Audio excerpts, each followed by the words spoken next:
சனிக்கிழமை தோறும் மாலை 5:30க்கு உங்கள் டிடி தமிழில் விளையாட்டு களம்.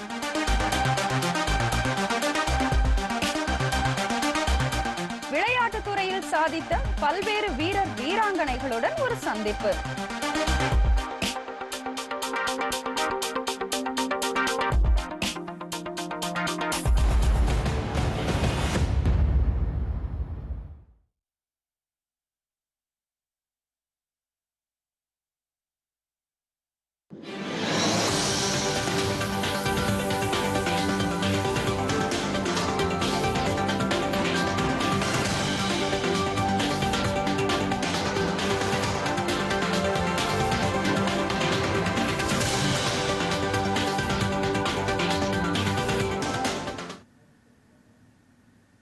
வணக்கம். டிடி தமிழ் பிரைம் டைம் செய்திகளுக்காக சங்கர். முதலில் தலைப்புச் செய்திகள். 2025ஆம் ஆண்டில் அரசியல் பொருளாதார ஸ்திரத்தன்மையின் அடையாளமாக இந்தியா உருவெடுக்கும். தில்லியில் பல்வேறு வளர்ச்சித் திட்டங்களுக்கு அடிக்கல் நாட்டி பிரதமர் நரேந்திர மோடி பேச்சு.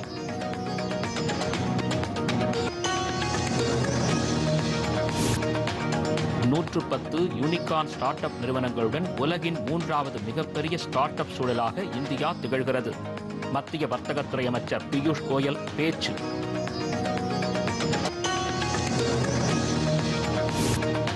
மாணவிக்கு நீதி கேட்டு மதுரையில் தடையை மீறி பேரணி நடத்த முயன்ற பாஜக மகளிர் அணியினர் கைது. மத்திய இணையமைச்சர் எல் முருகன், பாஜக மாநில தலைவர் அண்ணாமலை உள்ளிட்டோர் கண்டனம். ஜனநாயக ரீதியில் போராட்டம் நடத்தும் உரிமை அனைவருக்கும் உண்டு. மதுரையில் பாஜகவினர் கைதுக்கு பாஜக மூத்த தலைவர் ராஜீவ் சந்திரசேகர் கண்டனம்.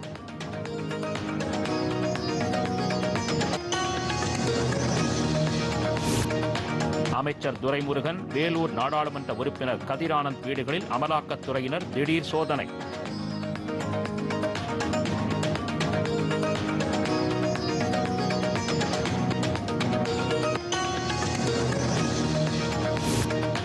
கோவையில் மேம்பாலத்தில் கவிழ்ந்து விபத்துக்குள்ளான டேங்கர் லாரி 10 மணி நேரத்திற்கு பிறகு பாதுகாப்பாக கொண்டு செல்லப்பட்டது.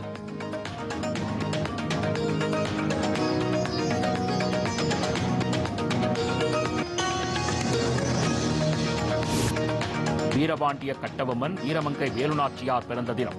பிரதமர் நரேந்திர மோடி உள்ளிட்ட பல்வேறு தலைவர்கள் புகழஞ்சலி.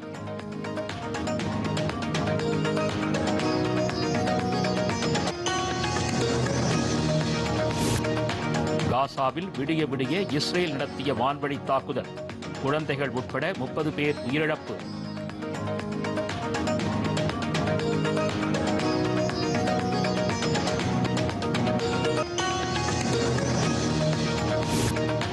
ஆஸ்திரேலியாவுக்கு எதிரான 5வது டெஸ்ட் கிரிக்கெட். முதல் இன்னிங்ஸில் இந்தியா 185 ரன்னுக்கு சுருண்டது.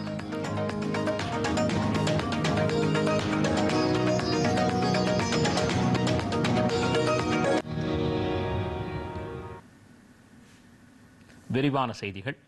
2025ஆம் ஆண்டில் அரசியல் மற்றும் பொருளாதார ஸ்திரத்தன்மையின் அடையாளமாக இந்தியா உருவெடுக்கும் என்று பிரதமர் நரேந்திர மோடி பெருமிதம் தெரிவித்துள்ளார். புதுதில்லியில் இன்று நடைபெற்ற நிகழ்ச்சியில் அவர் கலந்து கொண்டு பல்வேறு வளர்ச்சித் திட்டங்களுக்கு அடிக்கல் நாட்டியதுடன் முடிவுற்ற திட்டங்களையும் தொடங்கி வைத்தார்.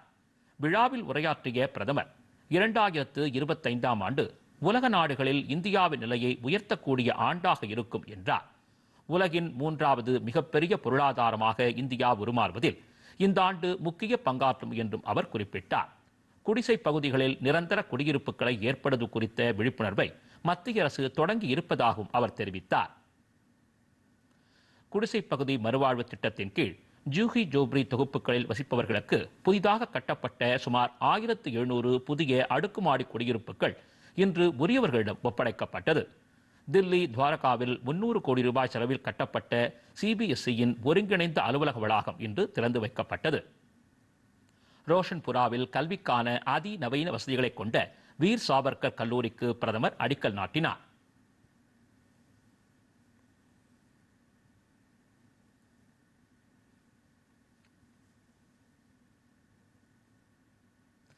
தீவுகள் மேம்பாட்டு முகமையின் 7வது கூட்டம் மத்திய உள்துறை அமைச்சர் அமித்ஷா தலைமையில் நடைபெற்றது.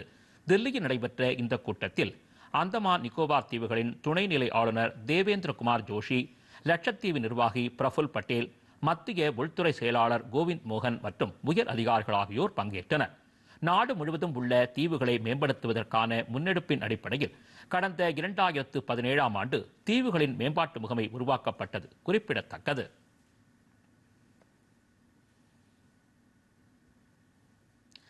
அசாம் சென்றுள்ள மத்திய தகவல் ஒலிபரப்புத்துறை அமைச்சர் அஸ்வினி வைஷ்ணவ் ஜஹி ரோடில் அமைக்கப்பட்டு வரும் செமிகண்டக்டர் ஆலைக்கான கட்டுமான பணிகளை பார்வையிட்டார். இந்த ஆய்வின் போது அங்கு அமைக்கப்பட்டு வரும் அதிநவீன ஆலைக்கான கட்டுமான பணிகளின் நிலை குறித்து அவர் கேட்டறிந்தார். 40,000 தொழிலாளர்களை கொண்டு உருவாக்கப்பட்டு வரும் இந்த ஆலையின் கட்டுமான பணிகள் இந்த ஆண்டு இறுதிக்குள் முடிக்கப்பட்டு அடுத்த ஆண்டு உற்பத்தியை துவங்க உள்ளது.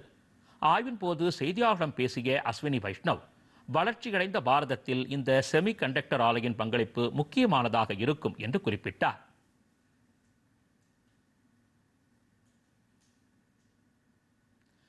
நூற்று யூனிகார்ன் ஸ்டார்ட் அப் நிறுவனங்களுடன் இந்தியா உலகின் 3வது மிகப்பெரிய ஸ்டார்ட் அப் சூழலாக உருவெடுத்திருப்பதாக மத்திய வர்த்தகம் மற்றும் தொழில்துறை அமைச்சர் பியூஷ் கோயல் கூறியுள்ளார்.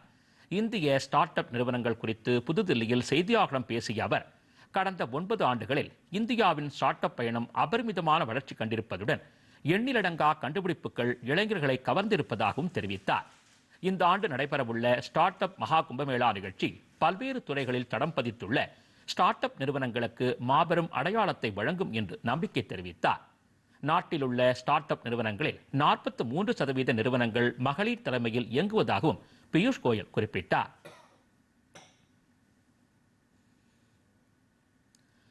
அண்ணா பல்கலைக்கழக விவகாரத்தில் மாணவிக்கு நீதி கேட்டு மதுரையில் தடையை மீறி பேரணி நடத்த முயன்ற பாஜக மகளிர் அணியினரை காவல்துறையினர் கைது செய்தனர்.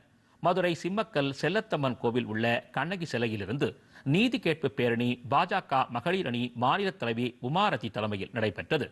இந்த பேரணியை பாஜக நிர்வாகியும் திரைப்பட நடிகையுமான குஷ்பு கொடியசைத்து தொடங்கி வைக்க பாஜக சட்டமன்ற உறுப்பினர் சரஸ்வதி உள்ளிட்ட 300க்கும் மேற்பட்டோர் இதில் கலந்து கொண்டனர். இந்த பேரணி திண்டுக்கல், திருச்சி, விழுப்புரம் வழியாக சென்னை வந்தடைந்து பிறகு மாநில தலைவர் அண்ணாமலை தலைமையில் ஆளுநர் RN ரவியை சந்தித்து மனு அளிக்க திட்டமிடப்பட்டு இருந்தது. இந்நிலையில் தடையை மீறி பேரணியில் ஈடுபட முயன்றதாக பாஜகவினரை காவல்துறையினர் கைது செய்து திருமண மண்டபத்தில் அடைத்தனர். ஆட்டு மந்தை இருந்த பகுதியில் தங்களை அடைத்து வைத்ததாக பாஜகவினர் குற்றம் சாட்டினர்.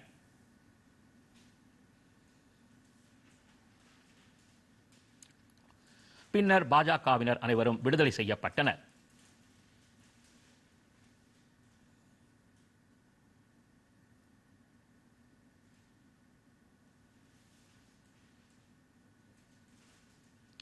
மதுரையில் நீதி கேட்பு போராட்டத்தில் பாஜக நிர்வாகிகள் கைது செய்யப்பட்டிருப்பதற்கு மத்திய இணையமைச்சர் எல் முருகன் உள்ளிட்ட தலைவர்கள் கண்டனம் தெரிவித்துள்ளனர். மத்திய இணையமைச்சர் எல் முருகன் தனது சமூக வலைதள பதிவில் நீதி கேட்பு பேரணிக்கு அனுமதி மறுத்ததோடு மகளிர் அணி நிர்வாகிகளை வீட்டுக் காவலிலும் வைத்திருக்கும் திமுக அரசுக்கு கடும் கண்டனங்கள் என்று பதிவிட்டுள்ளார். மேலும் அண்ணா பல்கலைக்கழக பாலியல் வன்கொடுமை சம்பவத்தை மறைக்கும் முயற்சியிலேயே திமுக அரசு ஈடுபடுவதாகவும் அவர் குற்றம் சாட்டியுள்ளார். மேலும் மக்கள் சந்திக்கும் பிரச்சனைகளை முன்னிறுத்தி போராடக்கூடிய எதிர்க்கட்சிகளுக்கு எதிராக ஒடுக்குமுறையை ஏவி விடுவதும் கண்டிக்கத்தக்கது என்று தெரிவித்துள்ள அவர், பாலியல் குற்றவாளிகளை பாதுகாக்கவும் மக்களுக்கு தெரியாமல் மறைக்கவும் திமுக அரசு செயல்படுவதாக இணையமைச்சர் எல் முருகன் தெரிவித்துள்ளார்.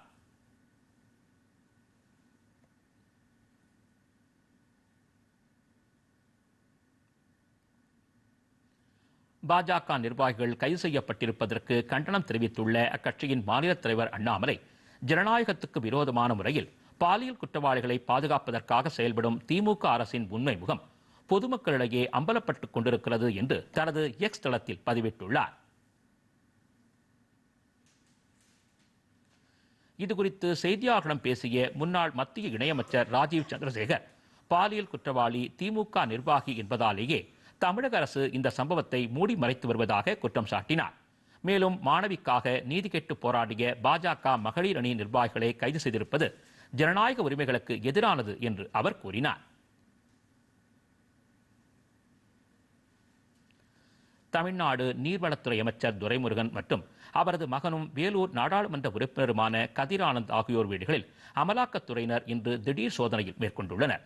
வேலூர் மாவட்டம் காட்பாடி பகுதியில் உள்ள அமைச்சர் துரைமுருகன், கதிர் ஆனந்த், திமுக பிரமுகர் பூஞ்சோலை ஸ்ரீனிவாசன் ஆகியோரது வீடுகளில் அமலாக்கத்துறையினர் இன்று காலை முதல் துப்பாக்கி ஏந்திய போலீஸ் பாதுகாப்போடு சோதனையில் ஈடுபட்டு வருகின்றனர். கடந்த 2019ஆம் ஆண்டு நடந்த மக்களவைத் தேர்தலின் போது வேலூர் தொகுதியில் திமுக சார்பில் அமைச்சர் துரைமுருகனின் மகன் கதிரானந்த் போட்டியிட்டார். அப்போது துரைமுருகன் வீட்டில் வருமான வரித்துறை அதிகாரிகள் சோதனை செய்து 10 லட்சம் ரூபாயை பறிமுதல் செய்தனர். மேலும் அவருக்கு நெருக்கமானவர்களின் வீடுகள் பூஞ்சோலை சீனிவாசனின் சிமெண்ட் கிடங்குகளில் சோதனை நடத்தி 11 கோடியே 55 லட்சம் ரூபாயை வருமான வரித்துறை அதிகாரிகள் பறிமுதல் செய்தனர். இது தொடர்பான வழக்கின் தொடர்ச்சியாக அமலாக்கத்துறை அதிகாரிகள் இன்று சோதனை மேற்கொண்டிருப்பது குறிப்பிடத்தக்கது.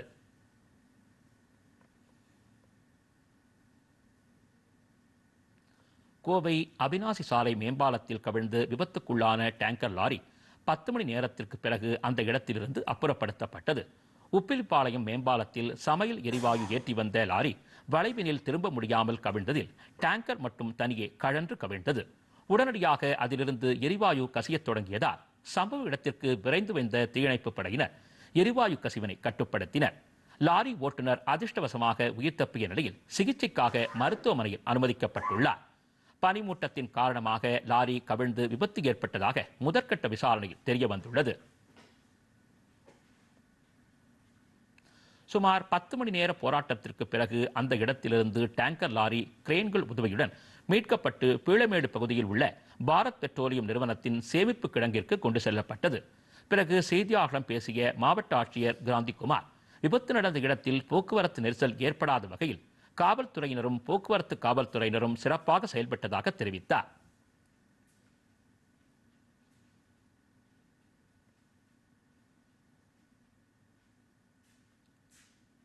இதில் பல்வேறு டிபார்ட்மெண்ட்ஸ் நம்ம மிகப்பெரிய நாங்கள் நன்றி சொல்கிறது காவல்துறைக்கு. விபத்து நடந்த சமயத்துலேருந்து இப்போ வரை மக்களுக்கு எந்த பிரச்சனை வராமல் இந்த பேரிகேட் பண்ணுறது, டிராஃபிக் டைவர்ட் பண்ணுறது, முன்னெச்சரிக்கை ஏற்பாடு எல்லாமே பண்ணியிருக்காங்க.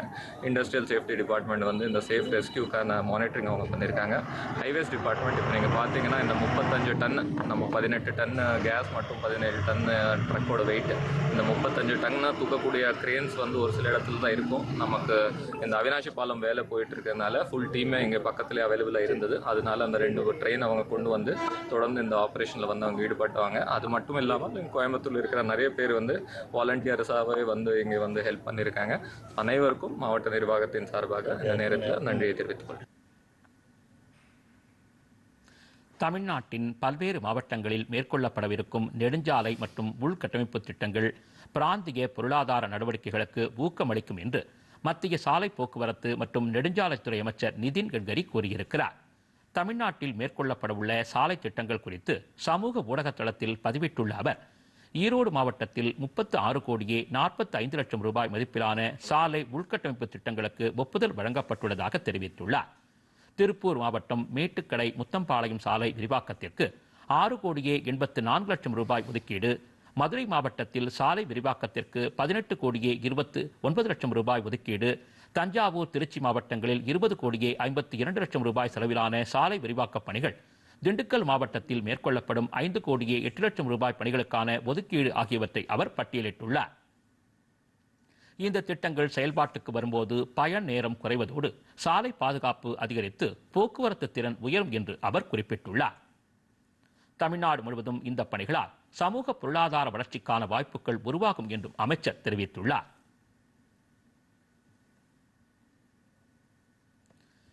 ஆங்கிலேயரை எதிர்த்து போராடிய வீரமங்கை ராணி வேலு நாச்சியாரின் பிறந்த நாளில் பிரதமர் நரேந்திர மோடி அவரை நினைவு கூர்ந்துள்ளார். இதுகுறித்து சமூக ஊடக தளத்தில் பதிவிட்டுள்ள பிரதமர், காலனி ஆட்சிக்கு எதிராக வீரமிகு போராட்டத்தை நடத்திய வேலு நாச்சியார் ஈடு இணையற்ற துணிச்சலையும் போர்த்திறனையும் நுண்ணறிவையும் வெளிப்படுத்தினார் என்று கூறியுள்ளார். ஒடுக்குமுறைக்கு எதிராக துணிந்து நிற்கவும் விடுதலைக்காக போராடவும் பல தலைமுறையினருக்கு உந்து சக்தியாக அவர் விளங்கினார் என்று பிரதமர் தெரிவித்துள்ளார். மகளிருக்கு அதிகாரம் அளித்தலை வலுப்படுத்துவதில் அவரது பெரும்பங்கு பெரிதும் போற்றப்படுகிறது என்றும் நரேந்திர மோடி தெரிவித்துள்ளார்.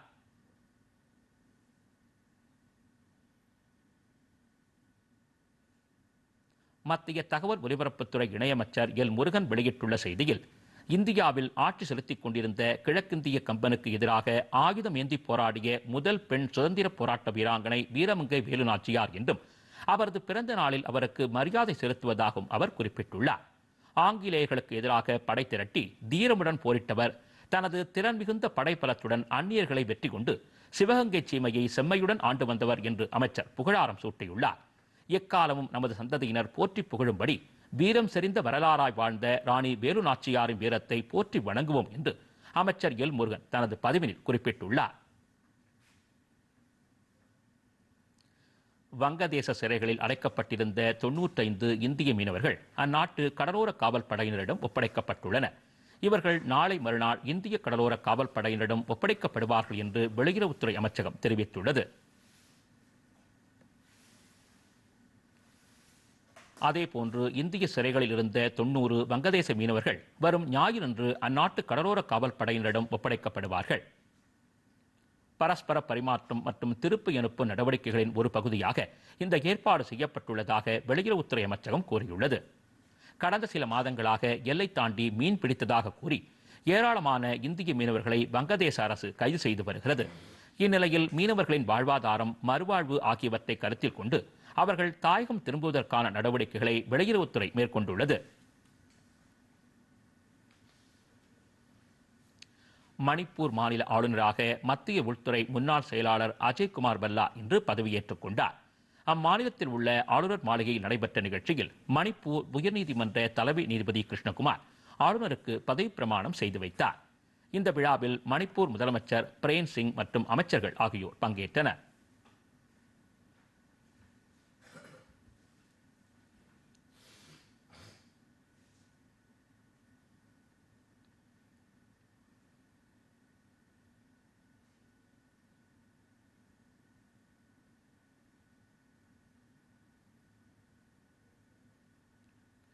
ஆங்கிலேய ஆதிக்கத்தை எதிர்த்து வீர முழக்கம் எழுப்பி போரிட்ட வீரபாண்டிய கட்டபொம்மனின் 266வது பிறந்த தினம் இன்று கொண்டாடப்படுவதையொட்டி தலைவர்கள் அவருக்கு மரியாதை செலுத்தியுள்ளனர். சென்னை கிண்டியில் உள்ள ஆளுநர் மாளிகையில் வைக்கப்பட்டிருந்த வீரபாண்டிய கட்டபொம்மன், வீரமங்கை வேலுநாச்சியாரின் திருவுருவப் படங்களுக்கு ஆளுநர் ஆர் என் ரவி மரியாதை செலுத்தினார்.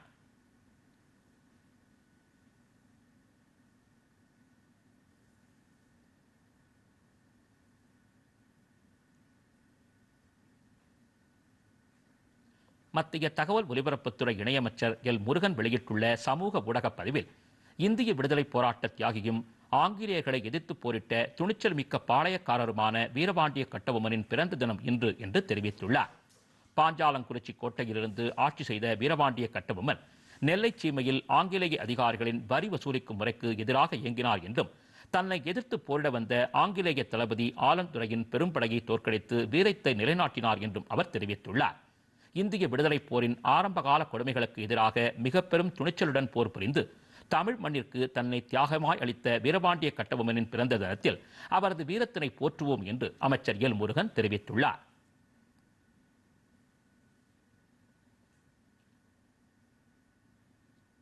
வீரபாண்டிய கட்டபொம்மனின் பிறந்த நாளையொட்டி அஇஅதிமுக பொதுச் செயலாளர் எடப்பாடி பழனிசாமி சேலம் நெடுஞ்சாலை நகரில் உள்ள தமது இல்லத்தில் வீரபாண்டிய கட்டபொம்மனின் உருவப்படத்திற்கு மலர் தூவி மரியாதை செலுத்தினார்.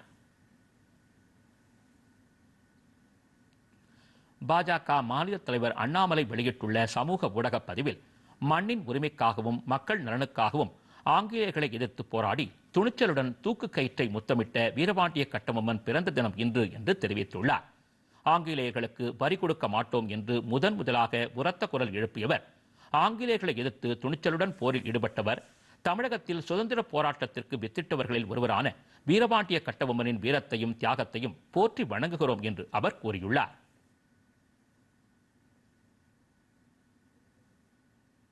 இனி வருவது எக்ஸ்பிரஸ் செய்திகள்.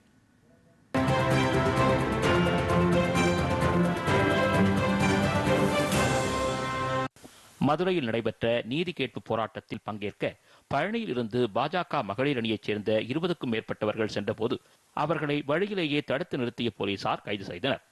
பின்னர் அனைவரையும் தனியார் மண்டபத்தில் அடைத்தனர். இந்நிலையில் கைது செய்யப்பட்ட பாஜக மகளிர் அணியினரை விடுதலை செய்ய கோரி பழனி நகர பாஜகவினர் இருசக்கர வாகனத்தில் பேரணியாக வந்து தனியார் மண்டபம் அருகே சாலை மறியல் போராட்டம் நடத்தினர். அதனைத் தொடர்ந்து மறியலில் ஈடுபட்ட பாஜகவினரையும் கைது செய்து வேறொரு மண்டபத்திற்கு காவல்துறையினர் அழைத்துச் சென்றனர். ராமநாதபுரம் மாவட்டத்தில் பருவம் தவறி பெய்த மழை மற்றும் நோய் தாக்குதலால் பாதிக்கப்பட்ட நெல் பயிருக்கு ஏக்கருக்கு 25,000 ரூபாய் நிவாரணத் தொகை வழங்க வேண்டும், கனமழை மற்றும் இயற்கை பேரிடர்களால் பாதிக்கப்பட்ட நெல் பயிருக்கு 100% தேசிய வேளாண் காப்பீட்டுத் தொகை வழங்க வேண்டும் என்று பல்வேறு கோரிக்கைகளை வலியுறுத்தி ராமநாதபுரம் மாவட்ட ஆட்சியர் அலுவலகத்தில் விவசாயிகள் ஆர்ப்பாட்டம் நடத்தினர். பின்னர் மாவட்ட ஆட்சியரிடம் கோரிக்கை மனுவை ஒப்படைக்க பேரணியாக செல்லும் போது காவல்துறையினர் தடுத்து நிறுத்தியதால் மதுரை தனுஷ்கோடி தேசிய நெடுஞ்சாலையில் அமர்ந்து சாலை மறியல் போராட்டம் நடத்தினர். இதனால் 1 மணி நேரத்திற்கு மேலாக போக்குவரத்து பாதிக்கப்பட்டது. தேசிய கூட்டுறவு நுகர்வோர் கூட்டமைப்பு நிறுவனத்தின் பாரத் பிராண்ட் மலிவு விலை மளிகைப் பொருட்கள் விற்பனை வாகனம் துவக்க விழா இன்று திருவண்ணாமலை மாவட்டம் ஆரணியில் நடைபெற்றது. அந்த நிறுவனத்தின் சென்னை மண்டல மேலாளர் ரோஹித் மேட்டி வாகனங்களை கொடியசைத்து துவக்கி வைத்தார். அப்போது பேசிய அவர், பச்சை மற்றும் புழுங்கல் அரிசி கிலோ 34 ரூபாய்க்கும், பருப்பு 1 கிலோ 70 ரூபாய்க்கும், ஆட்டா மாவு 1 கிலோ 30 ரூபாய்க்கும் மலிவு விலையில் விற்பனை செய்யப்படுவதாகவும் கூறினார். தமிழ்நாட்டில் உள்ள அனைத்து மாவட்டங்களில் கிராமங்கள் தோறும் பாரத் பிராண்ட் மலிவு விலை பொருட்கள் செயல்படுத்தப்பட உள்ளதாகவும் அவர் கூறினார். விருதுநகர் மாவட்டம் வத்திராயிருப்பிலிருந்து ஸ்ரீவில்லிபுத்தூர் செல்லும் சாலையில் உள்ள வில்லராயன்குளம் கண்மாய்க்கு மேற்கு தொடர்ச்சி மலைப்பகுதியில் பெய்த தொடர் கனமழையின் காரணமாக கண்மாய்களுக்கு நீர்வரத்து அதிகரித்து வந்தது. இந்நிலையில் மழை வெள்ளத்தில் மலைப்பாம்பு ஒன்று ஆற்றில் அடித்து வரப்பட்டது.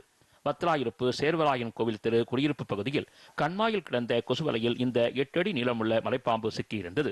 இதுகுறித்து தகவல் அறிந்த வத்திராயிருப்பு தீயணைப்புத் துறையினர் சம்பவ இடத்திற்கு விரைந்து வந்து மலைப்பாம்பை பத்திரமாக மீட்டு வனத்துறையிடம் ஒப்படைத்தனர். வனத்துறையினர் மலைப்பாம்பினை அடர்ந்த வனப்பகுதியில் விட்டனர். தைப்பொங்கலில் முக்கிய இடத்தை பெறும் மஞ்சள் நெல்லை மாவட்டத்தில் அதிக அளவில் விளைவிக்கப்படுகிறது. சேரன் மகாதேவி, ராஜவல்லிபுரம், அருகன்குளம், பாறையடி என பல்வேறு பகுதிகளில் மஞ்சள் பயிரிடப்பட்டு அறுவடைக்கு தயாராக உள்ளது. பொங்கல் பண்டிகைக்கு 10 நாட்களே இருப்பதால் மஞ்சளை கொள்முதல் செய்ய விவசாயிகள் படையெடுத்துள்ளனர். ஒரு மூடு மஞ்சள் குலை மொத்த விலையில் 12 ரூபாய் முதல் 18 ரூபாய் வரை விற்பனையாகிறது. சந்தை விற்பனையில் 30 ரூபாயிலிருந்து 60 ரூபாய் வரை விற்பனையாகும் என்று விவசாயிகள் கூறியுள்ளனர். நியாய விலைக் கடைகளில் பொங்கல் தொகுப்பில் மஞ்சள் குலைகளையும் அரசே நேரடியாக கொள்முதல் செய்து வழங்கினால் விவசாயிகளின் வாழ்வாதாரம் காக்கப்படும் என்று அரசுக்கு அவர்கள் கோரிக்கை விடுத்துள்ளனர்.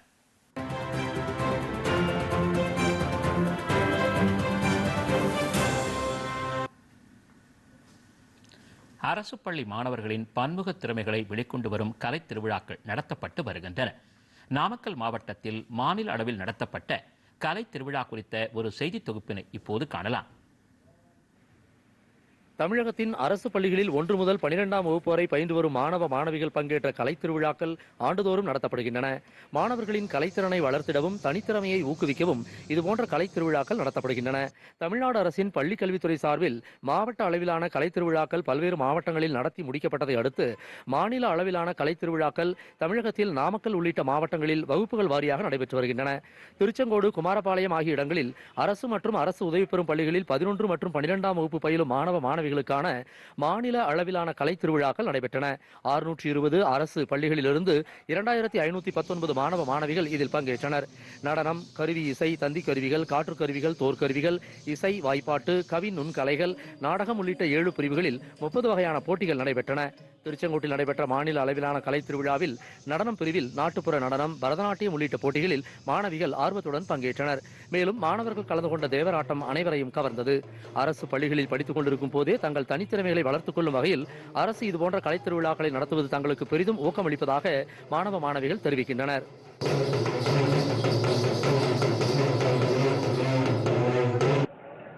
நாமக்கல் மாவட்டத்தில் வந்து திருச்செங்கோட்டில் நாங்கள் தேவராட்டம் பார்ட்டிசிபேட் பண்ண வந்தோம். மாநில அளவில் நல்லாவே பார்ட்டிசிபேட் பண்ணோம். நாங்கள் இந்த தேவராட்டம் எப்படி எங்களுக்கு இன்ட்ரெஸ்ட் ஆச்சுன்னா, இது எங்களோட பாரம்பரிய கலை. நாங்கள் இது பொங்கல் இந்த மாதிரி விசேஷத்துக்கெல்லாம் ஆடுவோம். தீபாவளிக்கு கூட இந்த மாதிரி தேவராட்டம் ஆடுவோம். நாங்கள் இந்த இதில் தான் எங்களுக்கு தேவராட்டத்தில் இன்ட்ரெஸ்ட் இருந்துச்சு. இப்போ மாநில அளவிலான கலைத்துறையில் கலந்துக்கிறேன். நான் காந்தார வேஷம் போட்டேன். இதுக்குன்னா நெகிழி அசுரன் வருவான் எங்கள் டான்ஸில். அதை அழிச்சிட்டு பூமியை காக்கிற மாரி என்னோட கான்செப்ட் இருந்தது. அதனால காந்தார வேஷம் போட்டேன். ஸ்டேட் லெவலில் வருவோம்னு நம்பிக்கை இருக்குது எங்களுக்கு. மாணவ மாணவிகள் மிகவும் ஆர்வத்தோடு இந்த போட்டிகளிலே கலந்து கொண்டு தாங்கள் வெளிப்படுத்துகின்ற திறமையின் மூலம் நிச்சயமாக மாநில அளவிலே வெற்றி பெறுவோம் என்ற நம்பிக்கையோடு கலைத்திறமையை வெளிப்படுத்திக் கொண்டிருக்கிறார்கள். அந்த மாணவ மாணவிகளுடைய நம்பிக்கை நிச்சயமாக வெற்றி பெறும். டிடி தமிழ் ஆகாஷ்வாணி செய்திகளுக்காக நாமக்கல் மாவட்டத்திலிருந்து எஸ். கண்ணன்.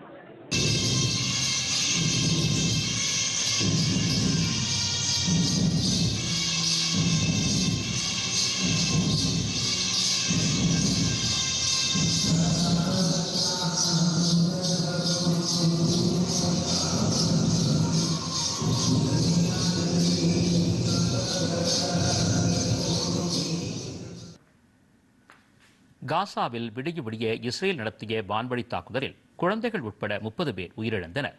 இஸ்ரேல் ஹமாஸ் இடையேயான மோதல் நீடித்து வருகிறது. இதன் தொடர்ச்சியாக பாலஸ்தீனர்கள் அதிகம் வசிக்கும் மத்திய காசாவின் பல இடங்களில் இந்த தாக்குதல் நடத்தப்பட்டதாகவும் இந்த தாக்குதல்களில் பெண்கள், குழந்தைகள் உட்பட 30 பேர் உயிரிழந்ததாக அதிகாரிகள் தெரிவித்துள்ளனர்.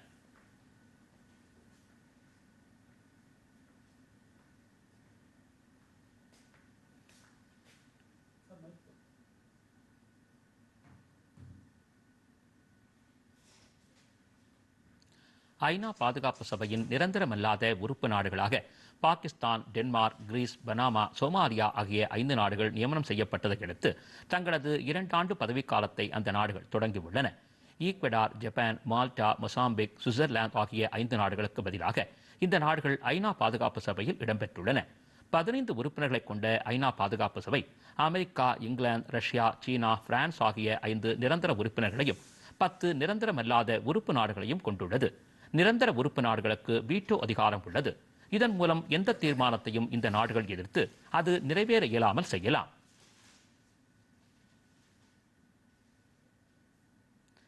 நேபாளத்தில் இன்று காலை மீண்டும் நிலநடுக்கம் ஏற்பட்டது. இது ரிக்டர் அலகில் 4.4 பதிவாகியுள்ளது. கார்னலி மாகாணத்தின் முகு பகுதியில் இன்று காலை 8 மணியளவில் இந்த நிலநடுக்கம் உணரப்பட்டதாக இந்தியாவின் தேசிய நிலநடுக்கவியல் ஆய்வு மையம் தெரிவித்துள்ளது. முன்னதாக நேற்று நண்பகல் 1 மணிக்கு அங்கு முதல் நிலநடுக்கம் உணரப்பட்டது. இது ரிக்டர் அலகில் 4.8 பதிவாகியுள்ளது. இது தலைநகர் காத்மண்டுக்கு 70 கிலோமீட்டர் தொலைவில் மையம் கொண்டிருந்தது. அமெரிக்காவின் தெற்கு கலிபோர்னியாவில் சிறிய விமானம் ஒன்று வணிக வளாக கட்டிடத்தில் மோதி நொறுங்கியதில் 2 பேர் உயிரிழந்தனர், 18 பேர் காயமடைந்தனர். காயமடைந்தவர்களில் 10 பேர் விபத்து நடந்த இடத்திற்கு அருகில் உள்ள மருத்துவமனைகளில் சிகிச்சைக்காக அனுமதிக்கப்பட்டுள்ளதாகவும் மேலும் 8 பேர் சிகிச்சை பெற்று மருத்துவமனையிலிருந்து திரும்பியுள்ளதாகவும் புலாடன் காவல்துறை தெரிவித்துள்ளது. விபத்து குறித்து புலன் விசாரணை நடைபெற்று வருகிறது.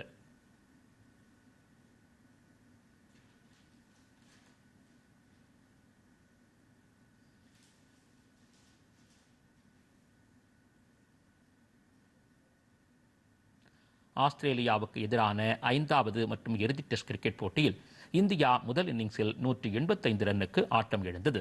இந்த இரு அணிகளுக்கு இடையேயான இந்த போட்டி ஆஸ்திரேலியாவின் சிட்னி நகரில் இன்று துவங்கியது. டாஸ் வென்ற இந்திய அணி முதலில் பேட்டிங் செய்ய தீர்மானித்து களமிறங்கியது. ஆஸ்திரேலிய வீரர்களின் பந்து வீச்சினை சமாளிக்க இயலாமல் திணறிய இந்திய அணி 185 ரன்னுக்கு அனைத்து விக்கெட்டுகளையும் பறிகொடுத்தது. அதிகபட்சமாக ரிஷப் பந்த் 40 ரன்கள் எடுத்தார். மற்ற வீரர்கள் சொற்ப ரன்களுக்கு ஆட்டம் இழந்தனர்.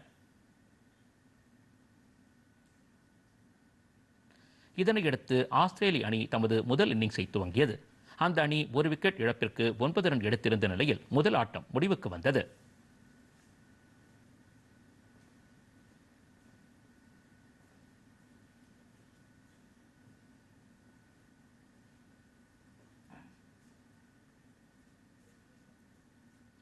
கிழக்கு திசைக்காற்றின் வேக மாறுபாட்டின் காரணமாக கடலோர தமிழகத்தில் மிதமான மழைக்கு வாய்ப்பிருப்பதாக சென்னை வானிலை ஆய்வு மையம் தெரிவித்துள்ளது.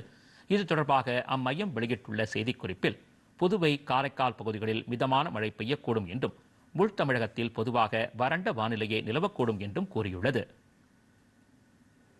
சென்னையை பொறுத்தவரை அடுத்த 24 மணி நேரத்திற்கு வானம் ஓரளவு மேகமூட்டத்துடன் காணப்படும் என்றும் காலை நேரங்களில் லேசான பனிமூட்டம் காணப்படும் என்றும் வானிலை ஆய்வு மையம் தெரிவித்துள்ளது.